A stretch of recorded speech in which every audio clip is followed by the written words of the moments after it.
Look at the archival footage on the left side of your screen. May 15th, 1911. The headlines scream victory.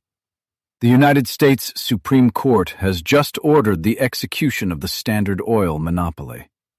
The public is cheering in the streets, convinced the era of corporate tyranny is over.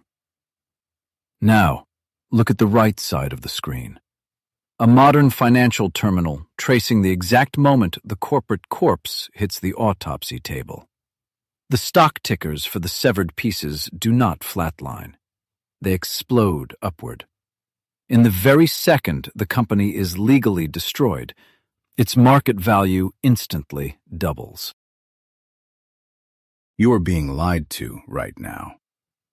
Whenever politicians promise to break up big tech or dismantle big pharma, they are selling you the exact same antitrust theater that fooled your great-grandparents. This is a beautifully crafted illusion. If you do not understand the specific financial mechanics of 1911, you are entirely blind to how modern corporate power operates. You fundamentally misunderstand the architecture of how your own wealth is extracted today, right under your nose. We are going to build a forensic map of the greatest financial magic trick in modern human history. I will show you the exact paper trail buried deep in the archives of the 20th century. We will follow the equity, trace the hidden shell companies, and examine the raw transaction logs. Together, we are going to prove how losing the biggest, most publicized lawsuit in American history became the permanent, untouchable blueprint for absolute corporate control. Listen to the heavy steel vault door lock shut behind us. We are in the audit room now. On the forensic accountant's desk lies a sprawling map of the United States. They forcefully slam 34 distinct, colored markers onto the parchment. To the untrained eye, this looks like a liberated market.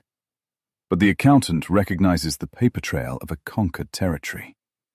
In 1911, Standard Oil refined 90% of all oil in the nation, operating as a singular, opaque behemoth.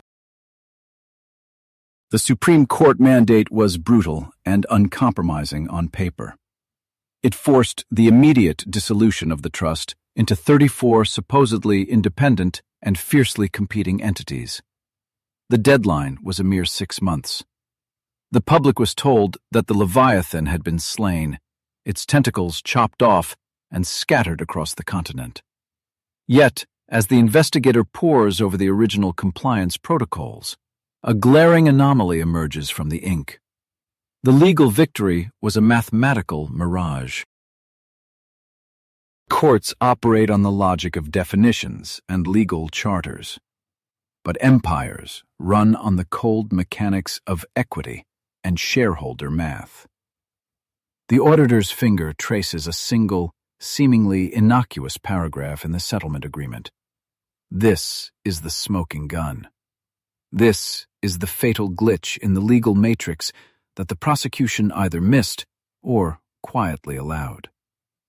The ruling did not actually confiscate the wealth, it merely rearranged the filing cabinets.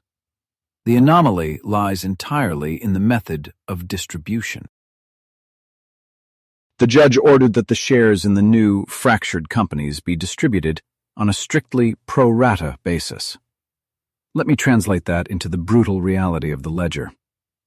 If you owned exactly 1% of the monolithic Standard Oil monopoly on Tuesday, by Wednesday, you were handed exactly 1% of the stock in all 34 of the new, supposedly hostile competitors. The corporate charter was destroyed, but the underlying biological network of ownership remained completely intact. Look directly at the audacity of this transaction. The paper trail confirms that the exact same syndicate of men who controlled the unified empire yesterday now held the exact same proportion of voting rights across 36 fragmented pieces today. They were legally forbidden from sitting in the same boardroom, but their financial incentives were permanently grafted together. An attack on a rival was, mathematically, an attack on their own dividend payouts. It was a perfectly legal cartel. At the very center of this interconnected web sits the primary beneficiary. John D. Rockefeller, the architect of the trust, was formally stripped of his singular crown. Yet the ledger shows he personally retained exactly 25% of the stock in every single one of the newly minted rival corporations. The man did not lose a single fraction of a cent in equity. He simply traded one massive certificate for 34 highly volatile, highly lucrative pieces of paper. Through the exhausted eyes of the forensic accountant, the true horror of the antitrust victory snaps into focus. The public celebrations were nothing more than a carefully orchestrated distraction. The government had spent years swinging a sledgehammer at a ghost. By forcing the monopoly to break apart, the Supreme Court inadvertently stripped away the regulatory ceiling that had suppressed its true market value. They didn't dismantle a bomb. They detonated it in a controlled environment. This is where the standard historical narrative completely collapses. We are taught that fragmentation equals weakness, that dividing an entity inherently diminishes its power over the market. But the transaction logs from the weeks following the ruling tell a deeply unsettling story. As the ink dried on the dissolution papers, the wealth of the beneficiaries began to multiply at a rate that defied every known economic model of the era. The math simply does not align with the verdict. The investigator pins the final piece of evidence to the corkboard. A single red thread connects the dismantled pieces of the 1911 ruling to the soaring valuations on Wall Street. The legal fragmentation acted as a catalyst, an explosive release of hidden equity that had been purposely suppressed for decades. The state had won the battle in the courtroom, but they had fundamentally lost the war on the balance sheet. The beast was dead, yet the blood was pumping faster than ever. We are left staring at a transaction that should be, theoretically, impossible. This is the paradox of the severed head. We have the motive, we have the paper trail, and we have the glaring anomaly on the ledger. But we still need to understand the biological mechanics of this financial mutation. The critical question remains, why does taking a lethal, legal axe and chopping a corporate monster into 34 distinct pieces ultimately make the monster infinitely stronger? The physical share certificates of those 34 new companies are now printed, stamped, and loaded into lockboxes. The government considers this the end of the paper trail, a closed case. But if you follow the money out of the courtroom and down into the frantic, screaming crowds of the Wall Street curb market in 1912, a very different crime scene emerges. Look closely at the men in bowler hats shouting buy orders in the open air. They are not panicking over a shattered empire. They are feeding on a mathematical glitch. The anomaly hits the ticker tape like a lightning strike. The Supreme Court handed down a death sentence, but the open market is reacting to a massive, unprecedented windfall. The corpse of the monopoly is suddenly worth double its living body. How exactly does a legal execution trigger a historic financial boom? To answer this, I need you to understand the anatomy of the deception. The government prosecutors believed they were dissecting a singular, transparent beast. They looked at the parent holding company and saw a finite pool of assets, but they completely missed the dark matter of corporate accounting. For decades prior to the breakup, the parent entity deliberately buried the immense profitability of its individual regional subsidiaries. This was not a filing error. It was a survival mechanism.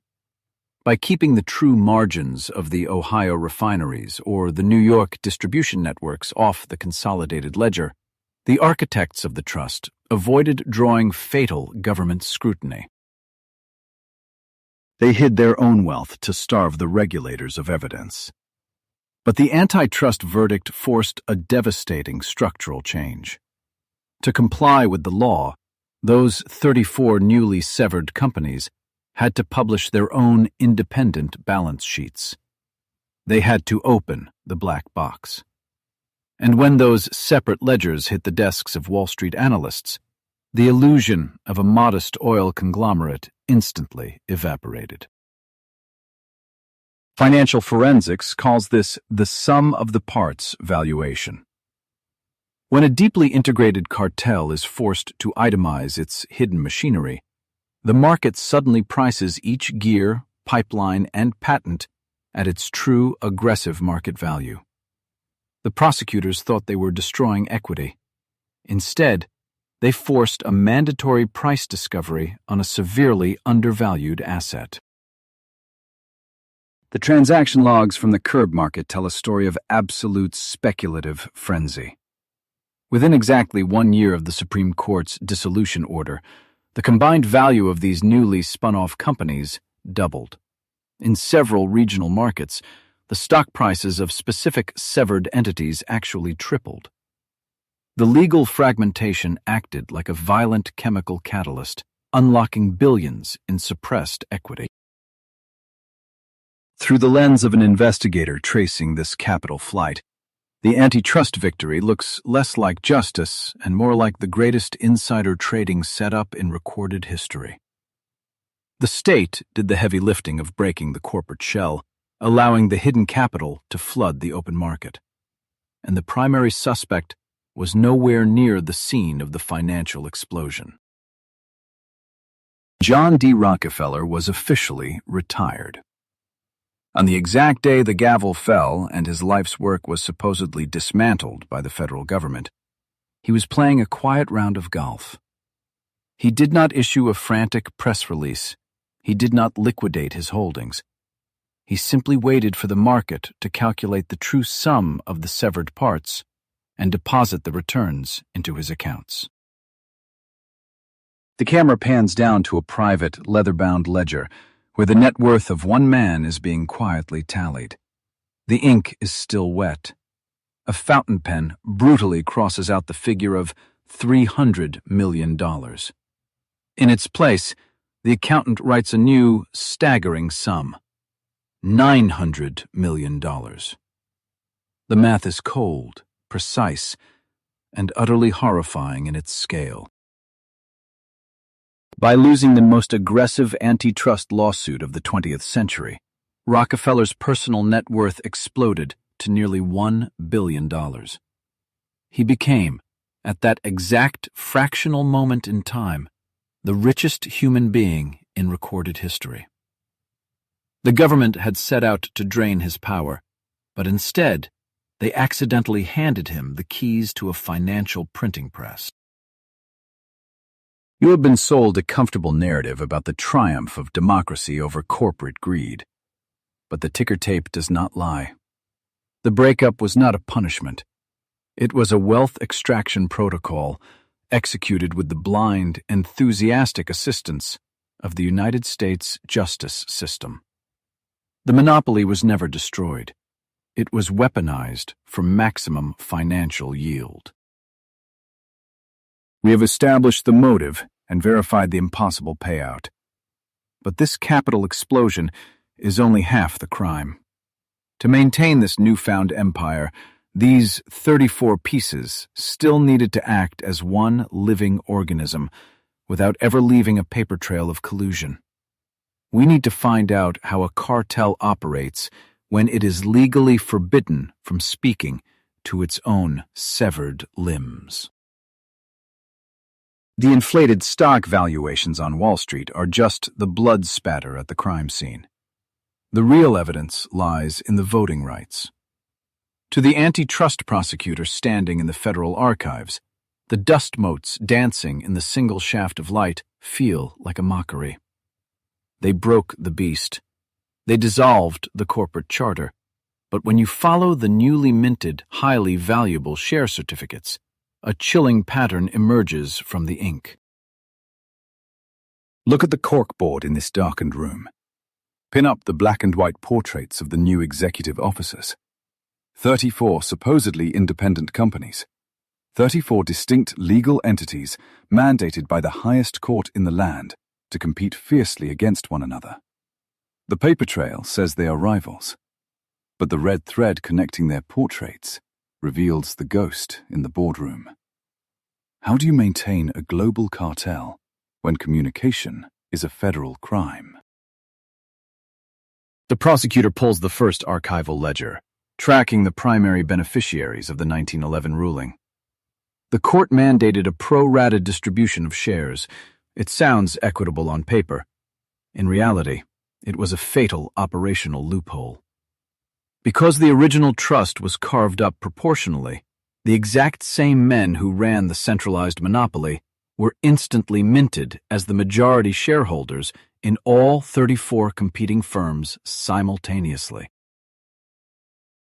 This is not a legal separation. It is a biological cloning process. The prosecutor pins another red thread to the board. The faces are different, but the lines intersect at the exact same financial nodes. The corporate letterheads changed overnight. The mailing addresses of the headquarters moved to different states. But the ultimate beneficiaries, the men holding the actual voting power, remained a monolithic, unbroken syndicate. A cynical, exhausted realization sets in. The federal mandate created what we now classify as an interlocking directorate. The prosecutor reviews the private schedules of these new rival executives. The men directing these supposedly cutthroat competitors belong to the exact same country clubs. They sit on the same philanthropic boards. The executives who are legally mandated to destroy one another on Monday are playing high-stakes poker together on Friday night. You do not need a secret meeting in a smoke-filled room to fix prices if you already share the same bank account. The prosecution was hunting for a paper trail of illegal communication, searching for a smoking gun of collusion. They found nothing. There were no wiretaps to uncover, no intercepted telegrams coordinating the market. The genius of this anomaly is that illegal communication was rendered entirely obsolete by raw legal mathematics. Run the numbers on a hypothetical trade war. If the majority shareholder of Standard of New York decides to launch an aggressive price war against Standard of New Jersey, the resulting market share victory is an illusion. The prosecutor traces the dividend payouts. Hurting the rival company mathematically destroys the aggressor's own portfolio. It is financially irrational to attack a competitor when you own 25% of their equity. The free market requires the threat of mutual destruction to keep prices low. But mutual destruction is impossible when the combatants share a central nervous system. The prosecutor stares at the dense, overlapping web of red yarn on the corkboard. The federal government spent years building the ultimate legal weapon to shatter a monopoly. But the law only recognizes paper. It is completely blind to the underlying physics of capital preservation. This is the perfect crime executed in broad daylight. The 34 baby companies maintained their distinct regional territories with terrifying precision. They never encroached on each other's borders. To the casual observer buying kerosene in Ohio or gasoline in Pennsylvania, the market appeared localized and competitive. The branding was different. The delivery trucks were painted in new, vibrant colors. But the profit always flowed to the same central reservoir. The investigator's exhaustion turns into a grim respect for the architecture of the fraud. This was not a temporary glitch in the system. It was a permanent structural upgrade. The shareholders did not need to issue directives to their new chief executive officers. The incentive structure itself was the unbreakable protocol. A chief executive who initiated genuine competition would be swiftly removed by the unified voting bloc of the interlocking directorate. The Supreme Court ruling of 1911 successfully burned the legal paperwork of the monopoly. They dissolved the holding company and claimed total victory. But the prosecutor drops the final file onto the mahogany desk. They left the biological network of human financial incentives completely untouched. The state decapitated the monster, only to discover that the creature did not need a head to coordinate its limbs. The tissue was connected at the cellular level. This archival evidence reshapes our entire understanding of corporate power. The legal definition of a monopoly is a distraction. The prosecutor realizes that antitrust law is fundamentally flawed because it targets the corporate charter, not the shareholder matrix. If you own the equity across the entire sector, you do not care which specific logo dominates the quarter. You own the playing field itself. You are the house, and the house never loses a price war. We are looking at the foundational blueprint for a shadow cartel. The red thread on the corkboard is so thick it looks like an arterial blockade. By fragmenting the company, the government actually shielded the cartel from future prosecution. You cannot sue a network of friends who simply refuse to compete against their own financial interests. The law mandates competition, but mathematics absolutely forbids it. And in this arena, mathematics always wins. The dust motes settle in the shaft of light. The federal courthouse archive is dead quiet. The prosecutor packs away the ledgers, the grim realization fully crystallized. The greatest antitrust victory in American history was a spectacular, theatrical failure. The 34 severed pieces were operating with devastating synchronization, perfectly insulated from federal oversight by the very ruling that was designed to destroy them. The illusion of competition was the ultimate alibi. As long as the public saw 34 different companies, the underlying syndicate could operate with absolute impunity. The investigation into the boardrooms is closed. The paper trail ends here, buried in the math. But the mechanism of control did not just exist in the abstract realm of stock portfolios. This ghost in the machine needed to physically move its product across the continent. This ghost in the machine needed to physically move its product across the continent. To find the real monopoly, you have to leave the abstract world of stock portfolios and step down into the dirt. Look at the barren American landscape from above. A massive rusted pipeline cuts across the earth like a surgical scar. This is where the paper trail becomes cold, hard steel. The forensic accountant traces the route on a sprawling topographical map. The drone camera drops straight down into the pipe, flying through the dark, oily cylinder. This is the physical choke point. You can manipulate ledgers and boardrooms all you want, but eventually, millions of gallons of flammable liquid must travel from point A to point B. And whoever owns that dark tunnel dictates the life or death of the entire regional economy. We have been conditioned to believe that a monopoly is defined by who owns the product. The truth is far more cynical. The ultimate leverage is the infrastructure chokehold. You do not need to own a single drop of crude oil if you hold the deed to the only road to the market.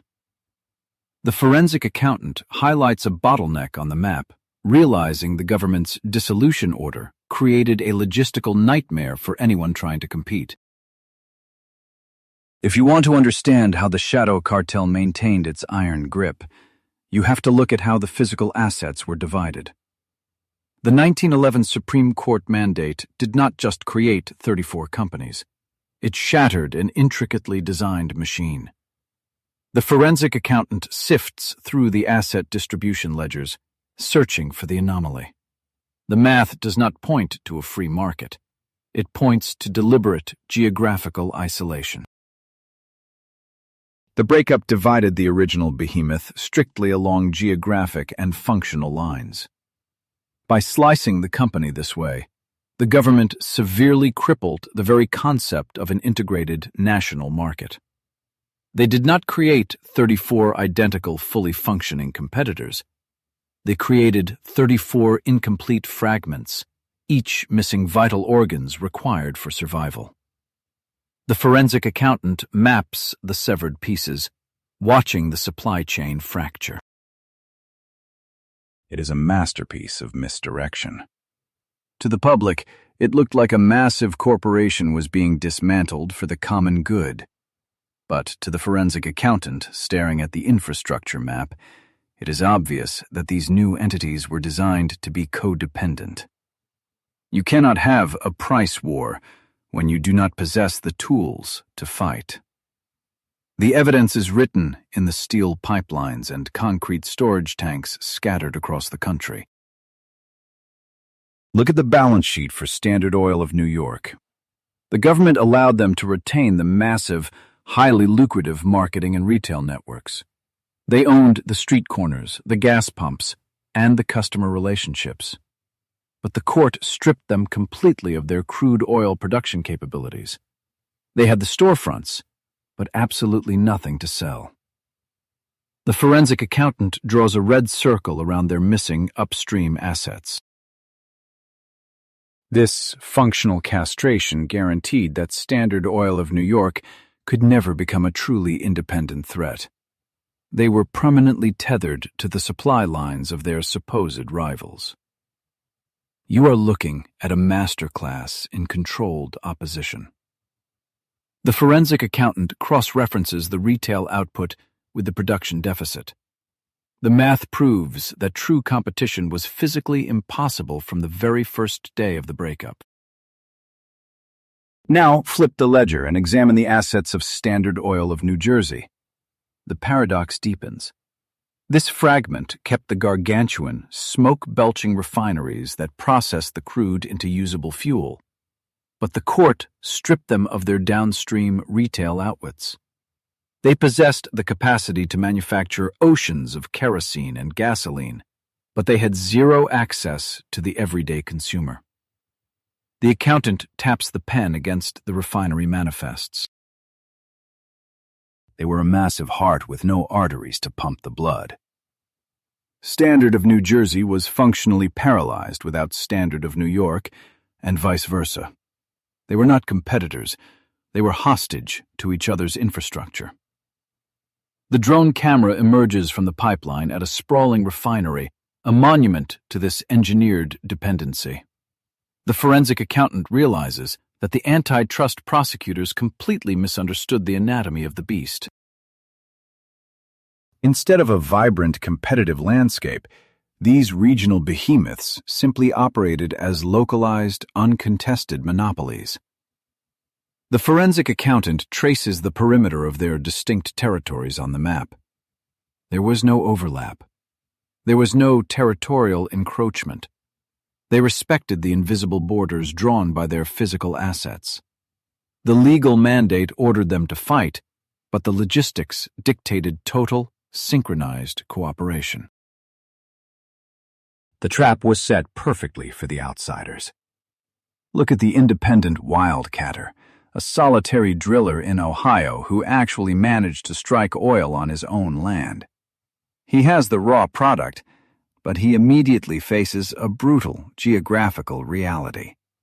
He has absolutely no choice but to use the single pipeline owned by the Ohio offshoot of the cartel. The forensic accountant traces the lone route from the independent well to the market. It is a dead end for free enterprise. That pipeline is the physical chokehold.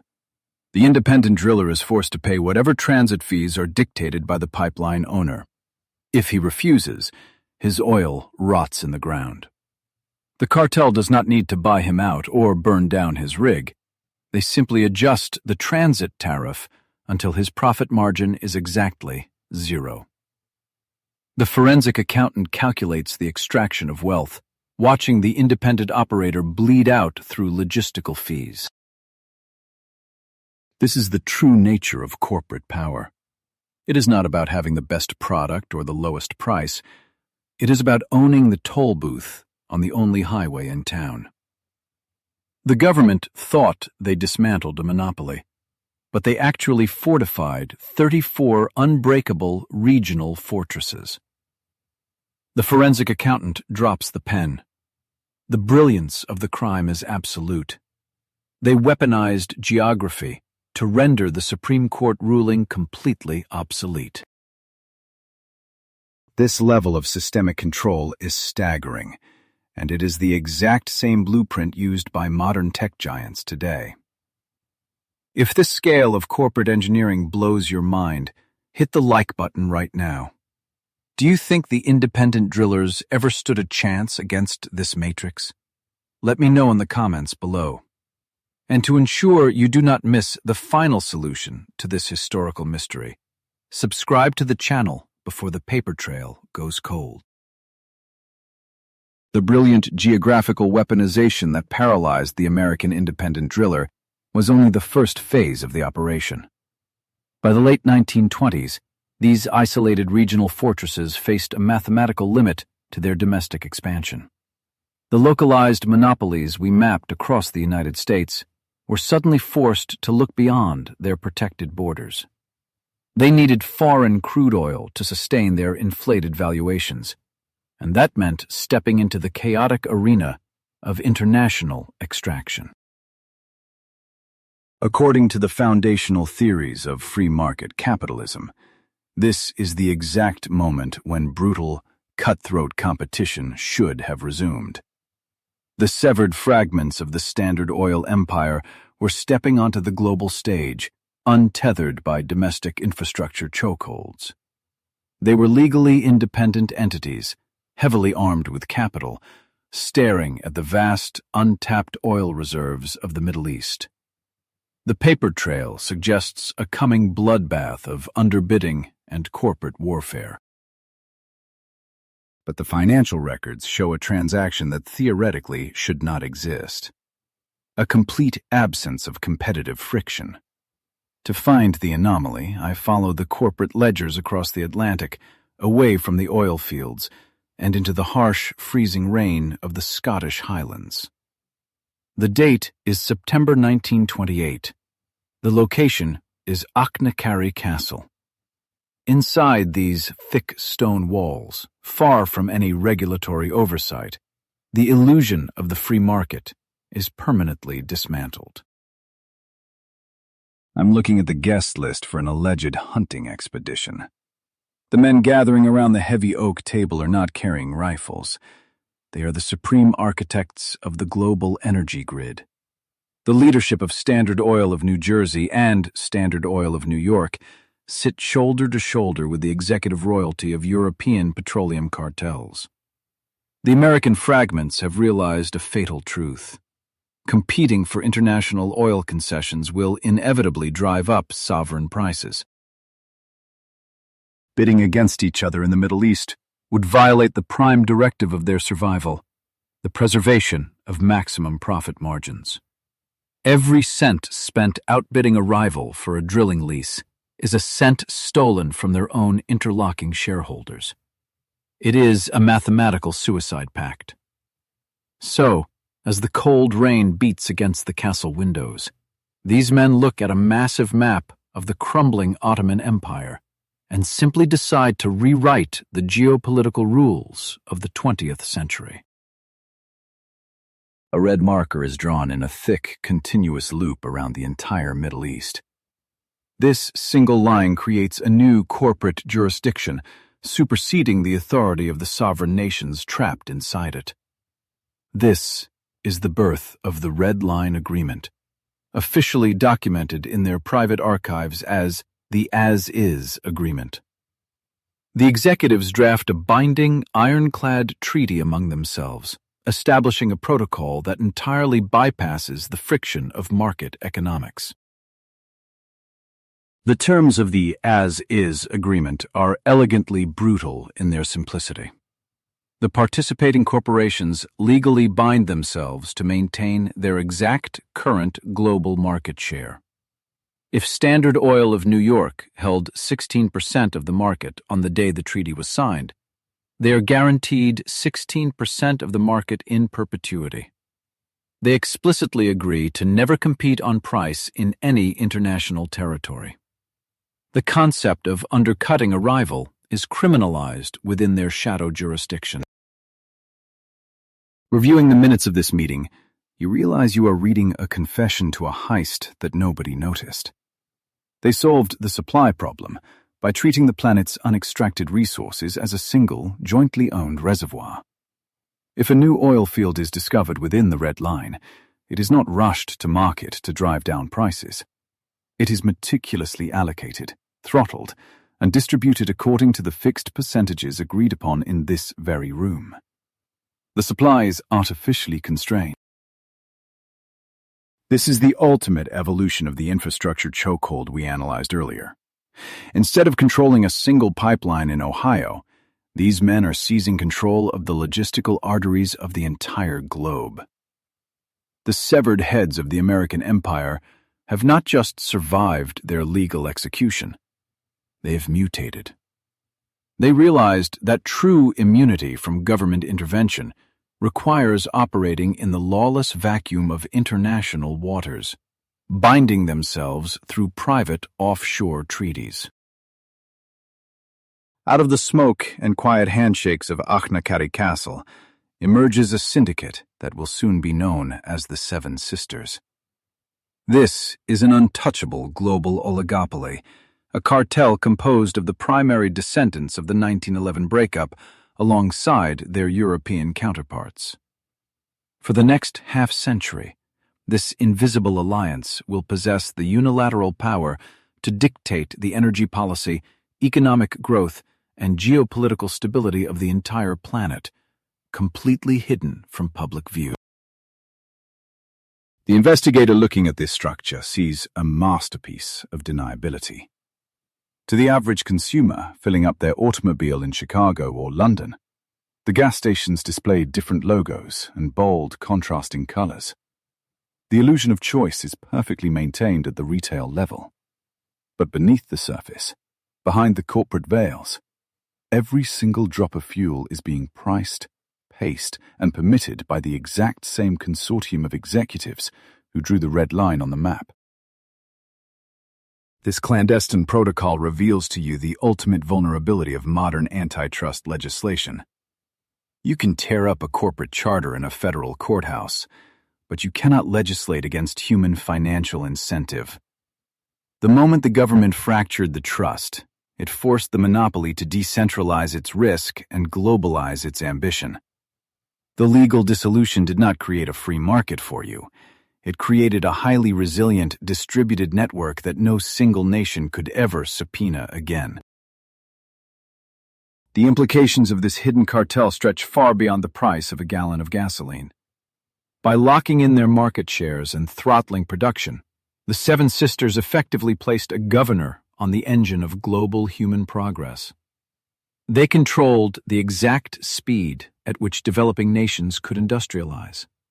They decided which regimes would receive the capital to build infrastructure and which would be starved of energy. Sovereignty became secondary to the cartel's balance sheets. The true horror of the Achnakari Agreement is its silent efficiency. No wars were fought to establish this empire. No fleets were launched. The greatest transfer of global power in the 20th century was accomplished with a red marker and a gentleman's agreement over scotch. The very companies the American public thought they had destroyed were now acting as an unelected shadow government, mapping out the fate of continents with the cold, detached precision of a forensic audit.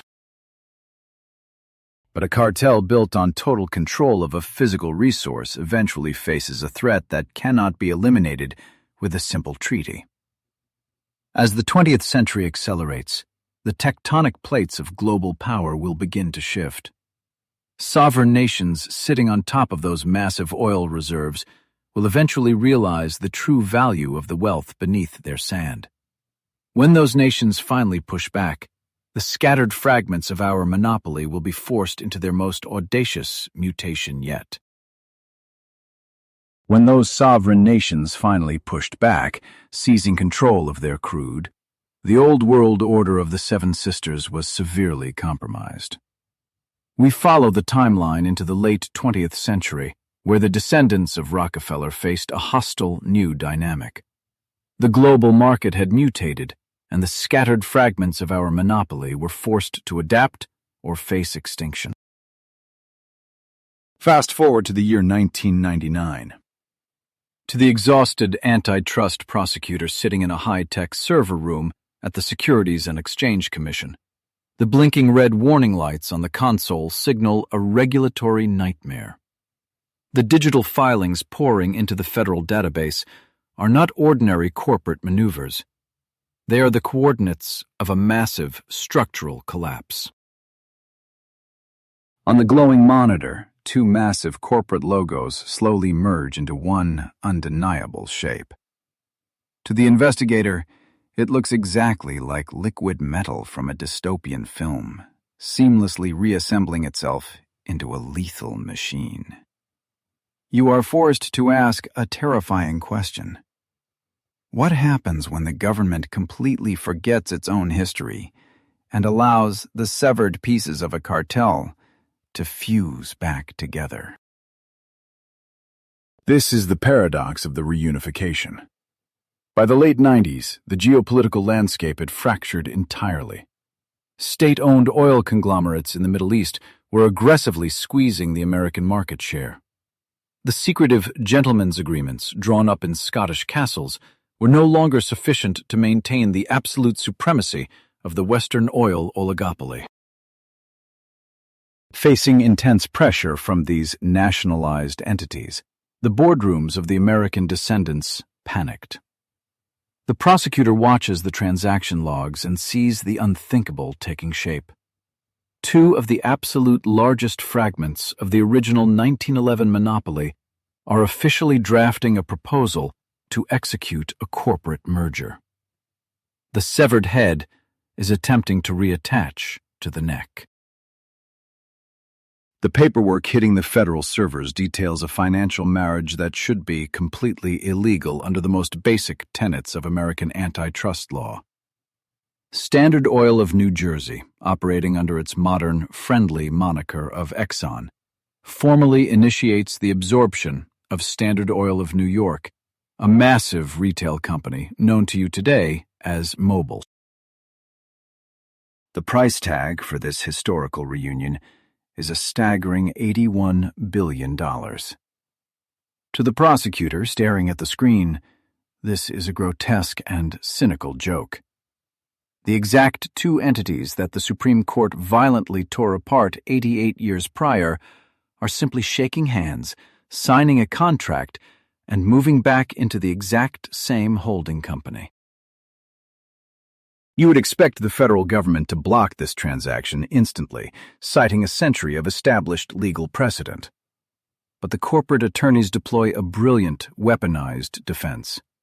They march into Washington and argue that to fight off the foreign, state-owned giants, these American corporations desperately require an unprecedented financial scale. They sell the merger not as a monopolistic power grab, but as an act of vital national security. And the federal regulators, suffering from profound institutional amnesia, actually buy the narrative. They officially stamp the approval and the $81 billion union, citing the absolute necessity for the United States to remain globally competitive. In one swift bureaucratic stroke, the government effectively undoes the core philosophy of the 1911 Supreme Court decision. The prosecutor realizes that the original breakup was never a permanent execution. It was merely a temporary holding pattern. The fragmented companies just waited in the regulatory shadows for nearly a century until the political climate shifted. Once Exxon and Mobil successfully merge, the financial contagion spreads immediately across the sector. The legal precedent has been set, the regulatory gates have been left wide open, and the rest of the severed limbs begin crawling back toward the main body. The market watches in awe as another massive piece of the original pie makes its move on the chessboard. Standard Oil of California, trading under the familiar blue and red banner of Chevron, initiates a hostile absorption of another gargantuan piece of the old trust. They swallow Texaco whole, seamlessly combining their massive infrastructural grids and offshore drilling rights. The original beast is rapidly reconstructing itself right in front of the authorities. This is not corporate evolution. This is a resurrection wrapped in slick new branding and modern public relations. The 34 baby companies from the dawn of the 20th century are systematically collapsing back into a concentrated handful of apex predators.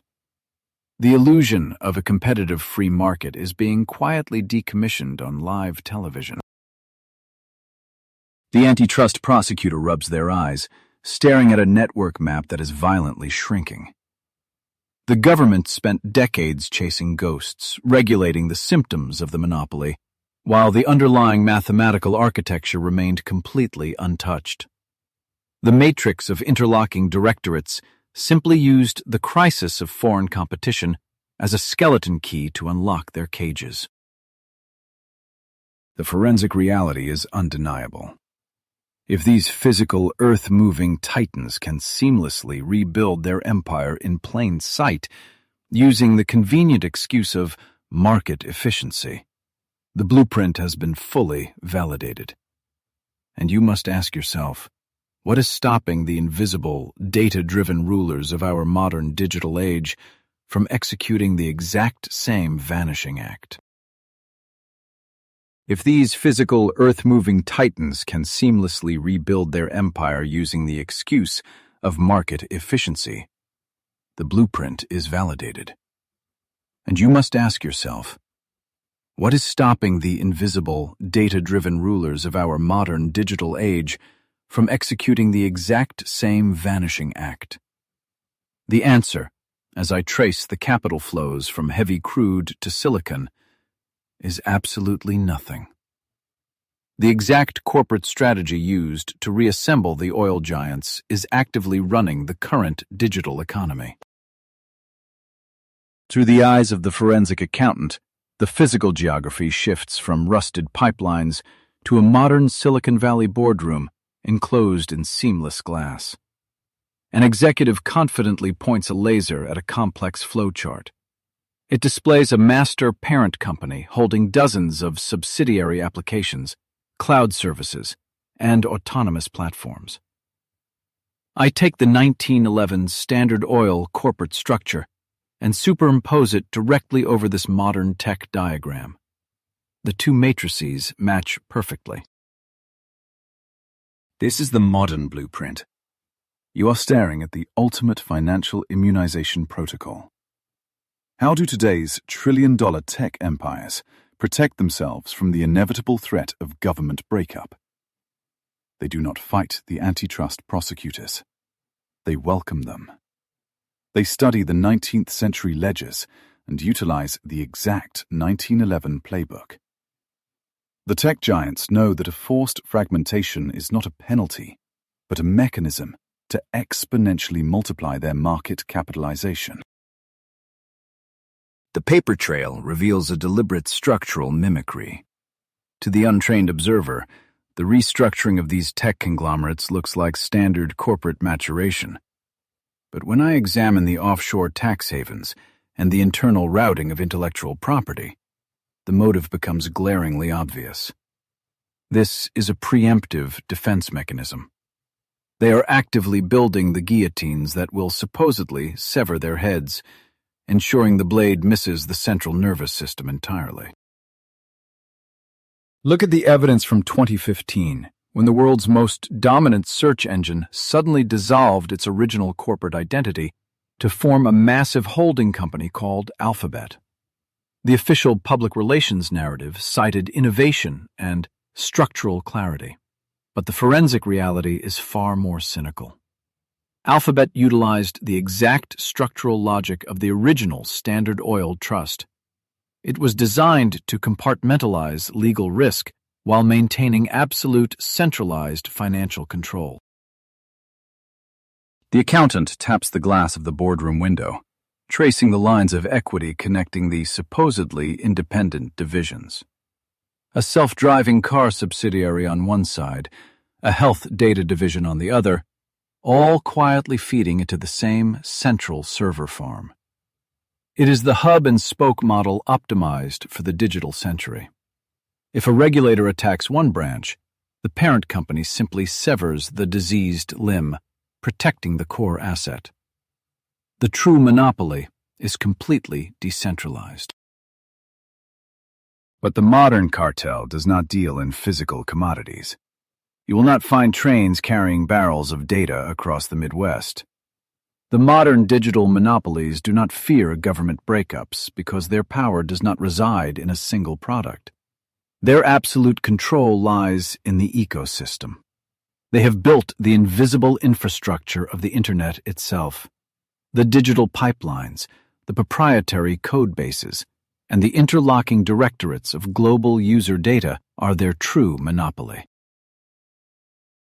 Just as the baby standards crippled independent drillers by owning the only physical pipeline out of Ohio, today's tech behemoths own the only digital routing protocols out of your smartphone. They control the app stores, the search algorithms, and the cloud hosting servers. A competitor can build a better software application, but they are still forced to pay a mandatory 30% transit fee to cross the digital bridge. It is the exact same physical chokehold, merely digitized. This brings us to the political theater playing out in Washington today. Politicians standing at podiums, demanding the immediate breakup of these digital empires, promising to return the Internet to a free market. It is an exhausting repetition of history. I look at the legal framework they intend to use, and it is laughably obsolete. You cannot shatter an algorithm with a gavel. If the government succeeds, they will simply trigger the next phase of the cartel's evolutionary life cycle. Let us run the forensic simulation. If a massive social media conglomerate were forcibly broken into 3 separate applications tomorrow, what would actually change? The shared data infrastructure remains fundamentally integrated beneath the surface. Furthermore, the cross-pollination of massive institutional investors holding majority stakes in all 3 severed pieces would instantly ensure they act as a unified shadow cartel. They would never genuinely compete against their own shareholders. The transaction logs prove that competition is a mathematical impossibility. A severed messaging application will not launch a privacy war against its former sibling platform if the exact same asset management firm in New York owns 20% of both entities. The underlying biological network of human financial incentives renders the legal separation completely void. We are fighting a highly advanced, self-replicating digital ecosystem using antitrust laws designed for horse-drawn carriages. The final piece of evidence sits heavily on the audit room table. It is a series of confidential financial projections drafted by the very institutions that manage this wealth. The investigator runs the numbers, searching for the ultimate beneficiary of a supposed government victory. The data reveals a terrifying truth. The tech giants are not lobbying against antitrust legislation because they are afraid of losing. They are quietly preparing for the greatest financial windfall in modern history. Current quantitative models from top Wall Street analysts project a staggering outcome. They calculate that a forced, government-mandated breakup of today's dominant tech giants would immediately trigger the exact same sum-of-the-parts valuation spike that occurred in 1911. By forcing the companies to spin off their highly profitable hidden divisions into the open market, the combined stock prices would explode. the public conviction would once again generate trillions of dollars. The math is cold, precise, and deeply cynical. The very act of attempting to destroy the monopoly provides the catalyst required to double its market capitalization. We are trapped in a systemic glitch where the law acts as a wealth multiplier for the cartel. The forensic accountant closes the ledger, the realization setting in. The government is not the enemy of the monopoly. The government is the unwitting mechanism by which the monopoly periodically harvests its accumulated equity. The Silicon Valley boardroom flowchart fades to black, leaving only the interlocking lines of shareholder equity burning brightly on the screen. The evidence is conclusive. Modern digital empires have successfully weaponized the concept of fragmentation. The greatest financial crime of the 20th century was merely a beta test, a proof of concept for the invisible cages being constructed around us today. The paper trail leads us to a dead end, where the illusion of choice is all that remains. The illusion of choice is all that remains. I step away from the corporate flowcharts and look out over a lone gas station blinking in the night, somewhere deep in the American Midwest. A single driver pulls up to the pump. The cold wind howls across the concrete. We have spent an entire century believing that the physical fragmentation of concrete and steel somehow equated to economic freedom. But the true infrastructure of power is completely silent. The driver swipes a credit card through the reader. In that fraction of a second, an invisible transaction occurs, routing micro percentages of a single cent away from the physical pump and directly into the digital ledgers of massive asset management firms in New York. The physical commodity of oil is entirely secondary. The product being extracted here is the algorithmic certainty of equity control, functioning exactly as John D. Rockefeller designed it in 1911. As the data packets travel eastward, my perspective pulls back. The camera elevates into the stratosphere, leaving the isolated gas station behind. From orbit, the United States is no longer a map of states or physical highways, but a glowing grid of financial control blanketing the globe. This is the ultimate, undeniable verdict of our investigation. The breakup of Standard Oil did not destroy the monopoly. It evolved it from a vulnerable physical entity into an invincible financial concept. We started this case file looking for the moment the law failed. I tracked the severed baby companies, the interlocking directorates, and the infrastructure choke points. The evidence proves that antitrust legislation is a theatrical performance designed to pacify the public while the underlying cartel reassembles itself. We hunted for a criminal enterprise, but what we found was a mathematical formula for absolute market dominance that transcends any single corporate charter. These are the invisible handcuffs of the 21st century. Monopoly is not a bug in the capitalist operating system. It is the ultimate, inevitable state of the system itself. When you shatter a holding company into 34 pieces, you do not create 34 competitors. You create 34 highly specialized apex predators that realize collaboration through shared ownership is infinitely more profitable than the financial suicide of a genuine price war. Today, a handful of massive index funds and asset managers hold majority voting stakes across all major competitors in virtually every industry on the planet. This is the modern, perfectly legal interlocking directorate. Whether you are buying airline tickets, pharmaceutical drugs, or the very smartphone in your hand, the capital flows upward into the exact same consolidated vault. The 1911 playbook was merely scaled up to encompass the entire global economy. The grand illusion is strictly maintained for you at the retail level. You walk down the aisle of a grocery store and see 50 different brands of cereal, or log into the internet and choose between a dozen competing software platforms. It feels like freedom. But at the equity level, the identical asset managers dictate the board members and extract the aggregate profit. You are participating in a simulated market where the house owns every player on the board. Rockefeller's true, terrifying legacy was proving that when you chop a financial hydra in half, it does not bleed. It multiplies. The monopoly never died.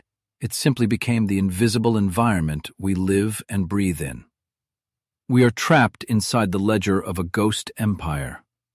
Every time the government attempts to regulate this ecosystem, they inadvertently provide the precise catalyst required to double the market capitalization of the very institutions they claim to be fighting. This investigation exposes the fundamental architecture of modern wealth extraction, and the paper trail does not stop here. If this breakdown shattered your illusion of how the market actually operates, hit the subscribe button and leave your verdict in the comments.